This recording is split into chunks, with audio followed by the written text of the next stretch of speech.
ইনশাআল্লাহ। আৰু আজিৰ সভাত উপস্থিত মেম্বাৰ সিদ্দিকুৰ নাহাৰ ডাঙৰীয়া লৈ পিছুৱাই যাবা হে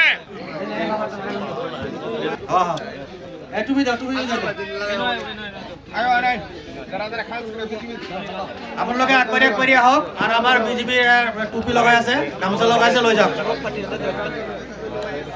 বিধানসভা সমষ্টিত যি মানুহ আমাৰ সংখ্যালঘু মানুহ লাঞ্ছিত অপমানিত হৈ আছিলে তাৰ প্ৰতি লক্ষ্য কৰি আজি আমাৰ সকলো সমষ্টিবাসী ওলাই আহিছে। বিশেষকৈ আমাৰ যিটো চৰ অঞ্চলৰ মানুহ ৫ শতাধিক মানুহ আজি আমাৰ বিজেপিৰ লগত যোগদান কৰিছে। এজন কংগ্ৰেছৰ কৰ্মীসকল আছে, ইউডিএফৰ কৰ্মীসকল আছে। আৰু দেখা গৈছে যে কংগ্ৰেছে কৰা প্ৰতাৰণা, কংগ্ৰেছে কৰা গাদ্দাৰী তাৰ প্ৰতিফল এইবাৰ নিশ্চয় কংগ্ৰেছে পাব। যিহেতু কংগ্ৰেছে আমাৰ সংখ্যালঘু ৰাইজক ভোট বেংক হিচাপে ব্যৱহাৰ কৰি আহিছিলে আৰু আজি যাৰ ফলস্বৰূপে আজি আমাৰ সংখ্যালঘু মানুহ লাঞ্ছিত অপমানিত হৈ আছিলে।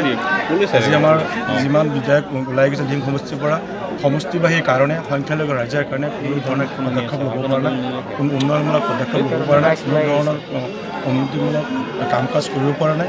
যাৰ ফলস্বৰূপে আজি আমাৰ ৰাস্তা ঘাটৰ পৰা আদি কৰি আজি আমাৰ মানুহ মানে বঞ্চিত হৈ আছে, সকলো উন্নয়নমূলক কাম কাজত বঞ্চিত হৈ আছে।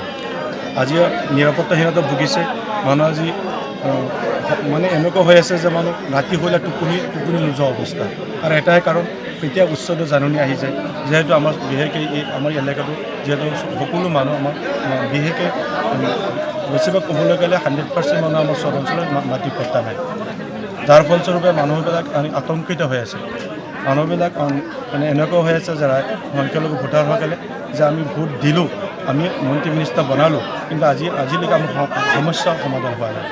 আজি আমি স্থায়ী নিৰাপত্তা বিচাৰি ৰাইজ ওলাই আহিছে যে আমাৰ এজন দলীয় পক্ষৰ এজন MLA লাগে, এজন বিধায়ক লাগে।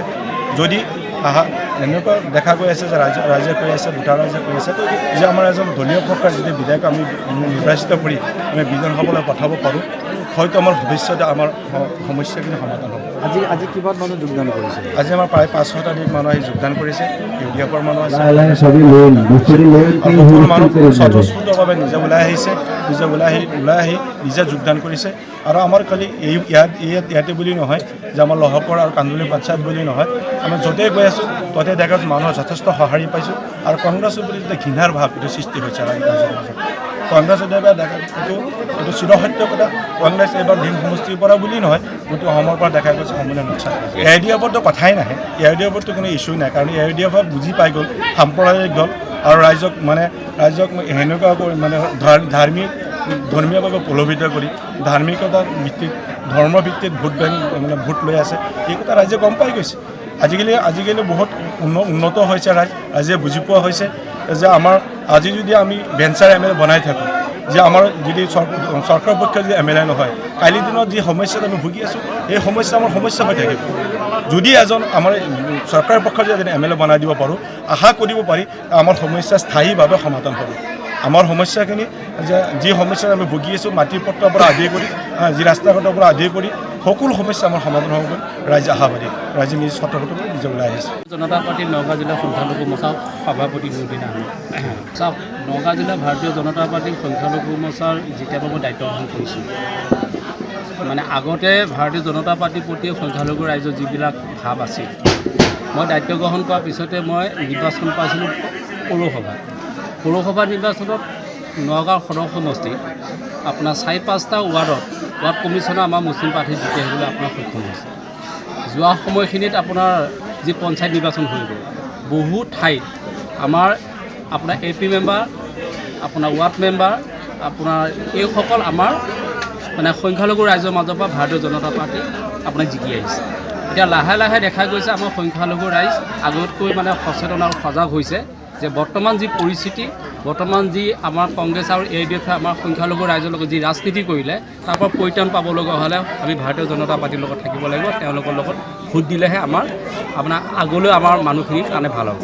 সংখ্যালঘু অধ্যুষিত অঞ্চলত হয় ক'ৰবাত কংগ্ৰেছ নহ'লে AIDFৰ ভোট বেছি থাকে, কিন্তু এতিয়া নতুনকৈ আকৌ ৰাইজৰ দলো আহি উপস্থিত হৈছে। চাওক, দলটোতো বহুত আহিব, কিন্তু ইতিমধ্যে আমাৰ সংখ্যালঘু ৰাইজে বুজি পাইছে এইবাৰ যে আকৌ পুনৰ যে বিজেপি চৰকাৰ হ'ব, ইয়াত যে আপোনাৰ AIDF আৰু কংগ্ৰেছ যে আপোনাৰ AC ৰুম লৈ যে তেওঁলোকে ৰুমত থাকিব লাগিব, ইতিমধ্যে সংখ্যালঘু ৰাইজে বুজি পাইছে। ৰাইজৰ দল এইবিলাকতো কোনোবা কাৰণে এজন বিধায়ক, তেওঁলোকে ৰাইজৰ দল আহিব, কিন্তু হয়তো অলপ চলপ ভোট পাব, কিন্তু এইটো নহয় যে তেওঁলোকে ধিং সমষ্টিৰ পৰা জিকি যাব পাৰিব। AIDFৰ দুৰ্গ ভাঙিবলৈ এইবাৰ ধিং সমষ্টিত বিজেপি সক্ষম হ'ব? নিশ্চয় সক্ষম হ'ব, কাৰণ বিগত সময়ত যিজন AIDFৰ বিধায়ক আছিলে হাজী আমিনুল ইছলাম ডাঙৰীয়া, তেখেতক ৰাইজে ভোট দিছিলে আপোনাৰ সমষ্টি উন্নয়নৰ কাৰণে। তেখেতে দেশদ্ৰোহী মন্তব্য কৰি তেখেতে যে আপোনাৰ জেল খালে, মানে আল্টিমেটলি তেওঁ এজন বিধায়ক হৈ জেল খোৱা নাই, গোটেই ধিং সমষ্টিৰ ৰাইজক তেখেতে জেল খুৱাইছে। আৰু তেনেকুৱা এজন বিধায়কক পুনৰ আপোনাৰ ধিং সমষ্টিত তেওঁ নহয় বেলেগ উঠিলোঁ যে এইবাৰ যে গ্ৰহণ নকৰে, এইটো 100%